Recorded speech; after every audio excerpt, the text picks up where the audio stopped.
Hello everyone, welcome to another deck profile. This isn't for any one particular event, however, I played locals a lot this week and I've won 3 locals in a row with this deck, and it's very fun. And it's a deck that's also, just like Lunateer, is not going to be relevant anymore because of Magnificence Maven that come out. However, it was a very fun deck and my friends were asking for it, so I'm just going to do a short deck profile for you guys. It is a very weird deck, but it has a lot of synergies. It is a very rewarding deck for when you get to know the deck and you're playing it very skillfully. So yeah, it's still a Tearlament deck, so we're still playing the names that I used to playing. So pretty much the standard package of 1, 3, 3, 3. You could play 2 Reinhardt in this one, and specifically because we are playing a Scareclaw package, and Reinhardt with Grief is really good for Scareclaw. However, I don't think we have space in this version because of all the things we're playing, and I don't think you need more names in this, because you're maxing out on the names you actually want to see.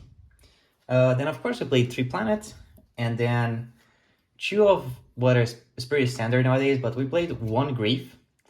And this card is actually insane in the deck. It's one of the best cards for this particular build, because all the engines in this deck, except Bisted, can cycle into each other on the way of Beatrice, on the way of just generic drawing and other stuff, and other interactions, for example, with Sprint. However, this deck is a way of getting from your Tier engine to your Visas Scareclaw engine, and that's very useful for a lot of matchups. And we played 2 Trap, and that rounds it up for the Tearlament package. We then played the Visas Scareclaw package with 3 Starfrost, 1 Reinhardt, 2 Arrival, and 1 Rage Phobia. The reason I wanted to play this is because of the utility it gets you. The remote locals I was playing in and the locals I was playing in has a lot of rogue matchups. So I wanted an engine that was good into roguish boards with a lot of traps, a lot of interactions which aren't the meta interactions.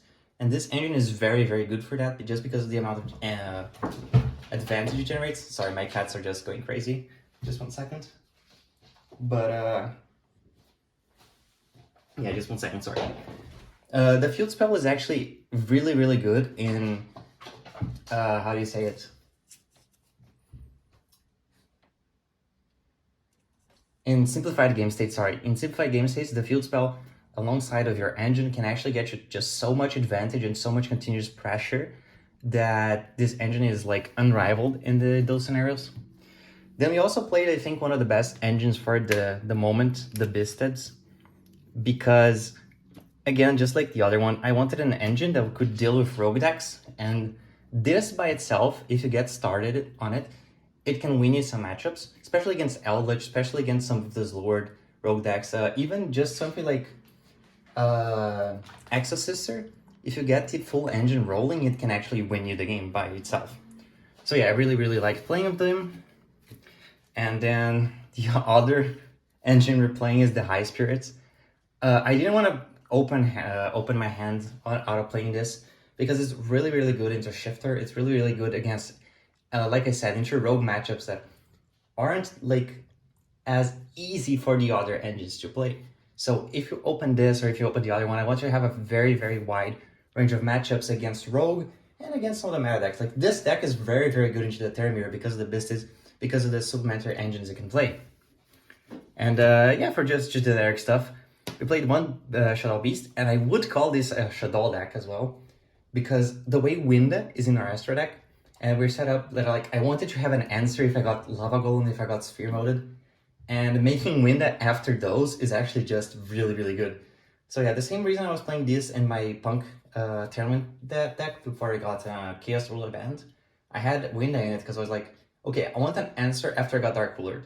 So this deck has a really good matchup against Rogue, a really good matchup against the Mirror, a really good matchup against Sprite because of the engines we're playing, and it has a really good favorite game styles in games 3 and 4, and like not 4, but like games 2 and 3, because of having access to Winda.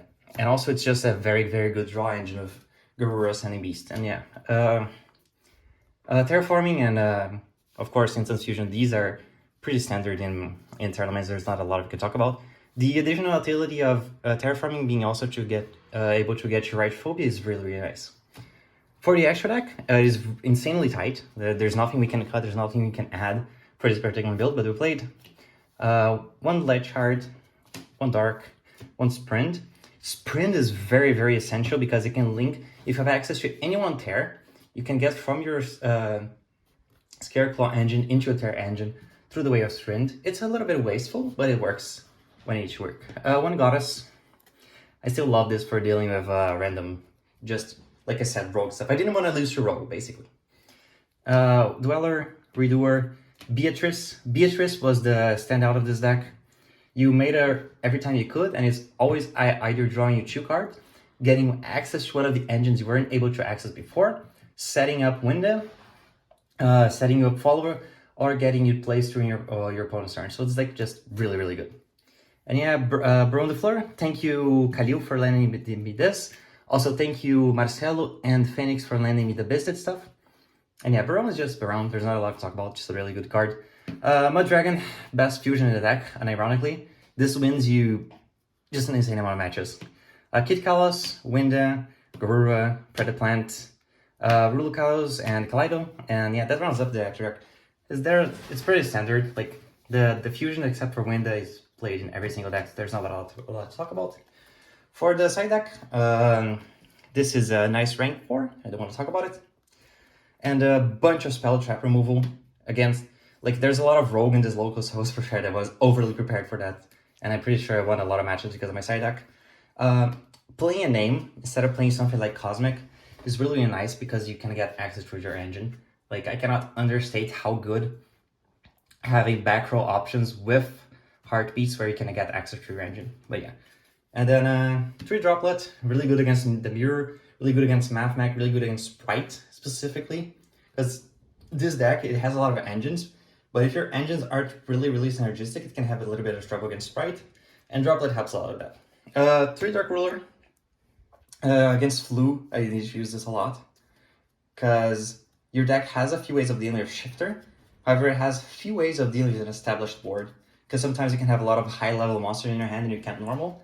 And then 2 more Bestials, specifically for the Mirror, I want to have a lot more Bestials, because if you're going in a tier Mirror, it pretty much, right now, because we're still pre-Magnificent Mavens here in Brazil, it comes down to who has the more Bestials in your deck, because you're just going to outgrind the other guys. So yeah, that does it for deck profile, everyone. It was a really fun deck.